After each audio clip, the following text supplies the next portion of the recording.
Hi, my name's Katie Rhodes. I'm a senior marketing major over at FGCU, where I'm the president of our Generation Action chapter.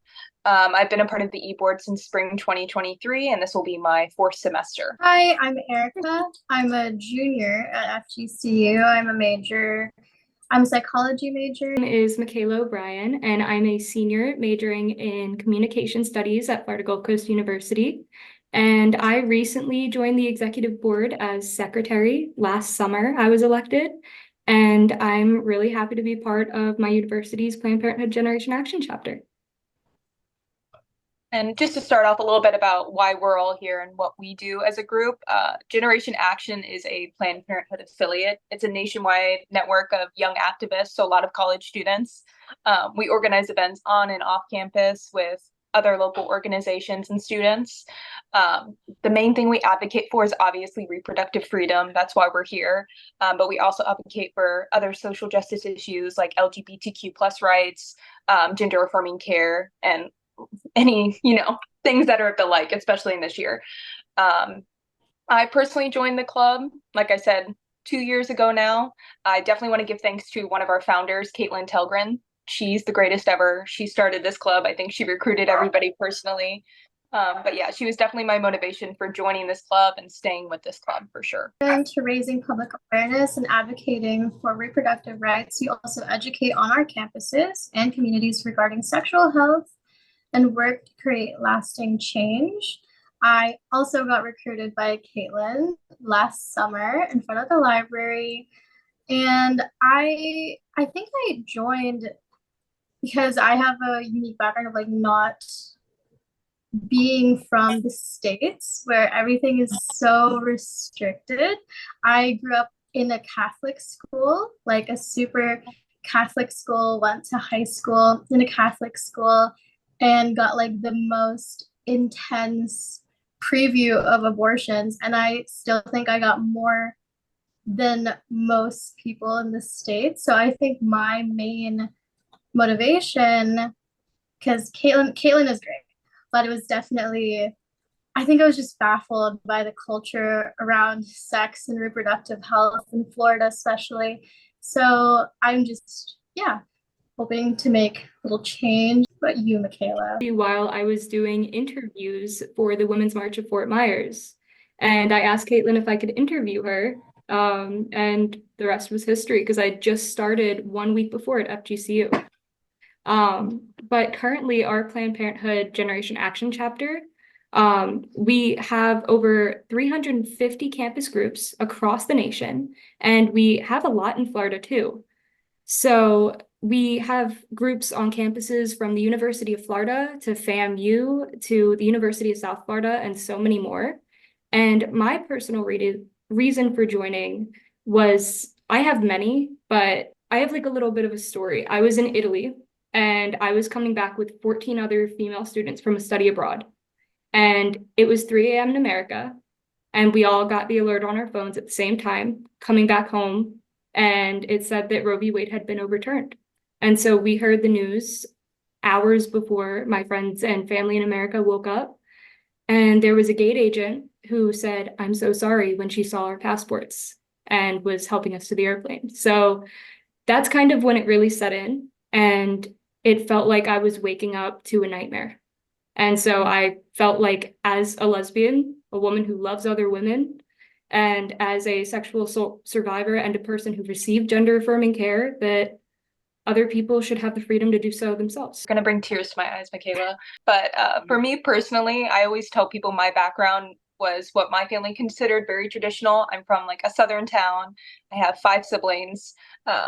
Birth control wasn't something that my family even believed in.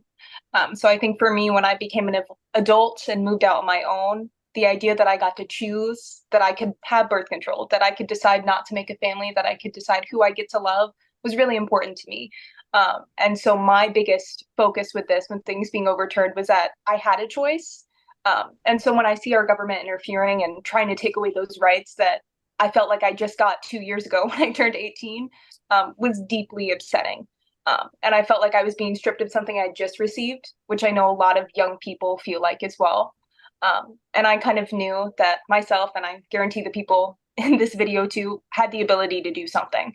I can't change who's for president, but on the grassroots level, organizing level, I can give something. I can be on campus to hand out condoms or contraceptives. So that was really important to me. So more about our club in general and what we do on campus.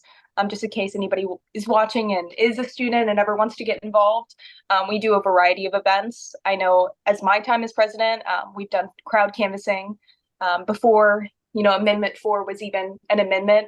We were collecting petitions. I have the sunburns to prove it. We did it at movie theaters. ERIKA, thank you for that. On campus, we even got kicked off of campus doing it before. We've helped organize rallies on campus. Off campus, we've been to Fort Myers rallies when, unfortunately, the 6-week ban was proposed. We were at the Yes on 4 campaign rally in Orlando, as well as a bunch of Naples Planned Parenthood events. We've been volunteers with them at their local events, at their donor events. And I think as well as our general body meetings, we've passed out, I think, over 500 condoms on our campus. So I like to think we've done a little bit, at least in our small area. Really well put. And the last thing to explain our chapter is we have a very unique network that also acknowledges and supports a dynamic perspective from a variety of our peers, which includes intersectional frameworks that we use to connect with reproductive health. And so we have many issues that we take on, such as civil rights, immigration, LGBT issues, the environment.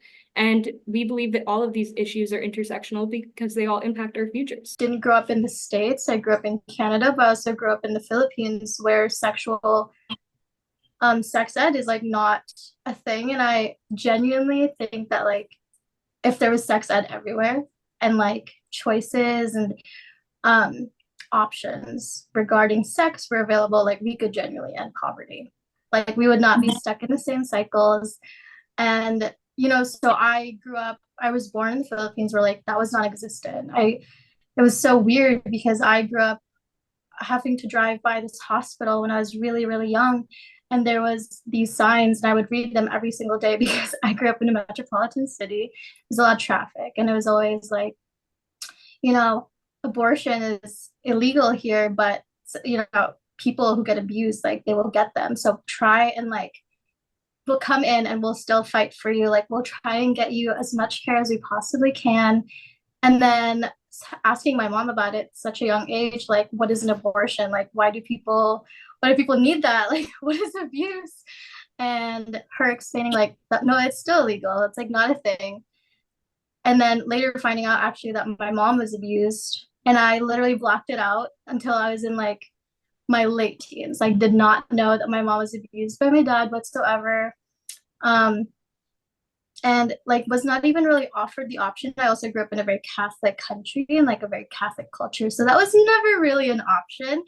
But I genuinely think that if she had better options or she had better education on the whole thing, like I'm not saying I'm not happy with where I am, but she maybe would have made different decisions regarding like how long she stayed with someone. There's such a huge, like how MICHAELA said, like every problem is almost connected to every other thing.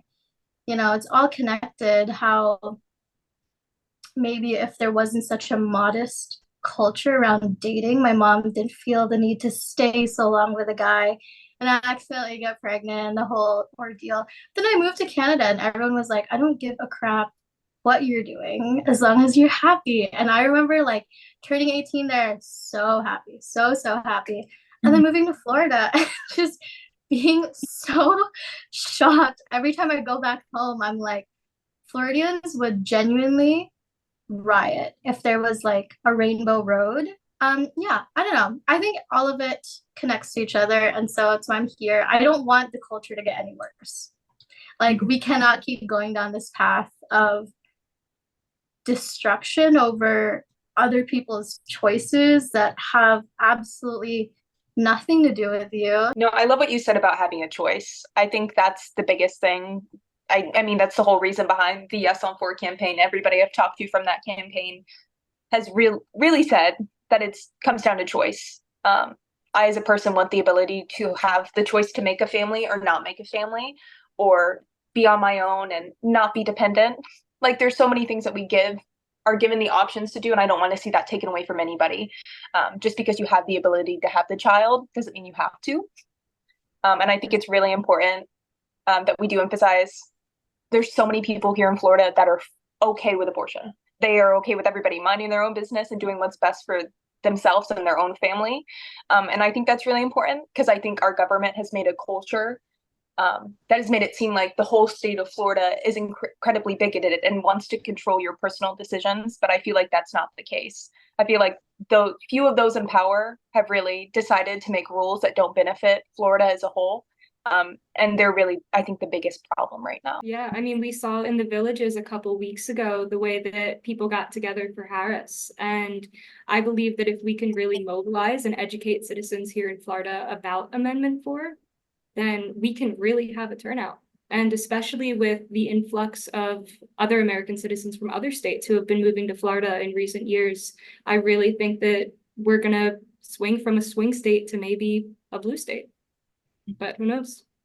At the very least, purple. This is Florida after all. Yes. But yeah. And we can't wait to keep tabling and going to community events and overall educating our campus and community. And if you'd like to help us with that or follow what we do, you can follow our Instagram at ppgenaction FGCU.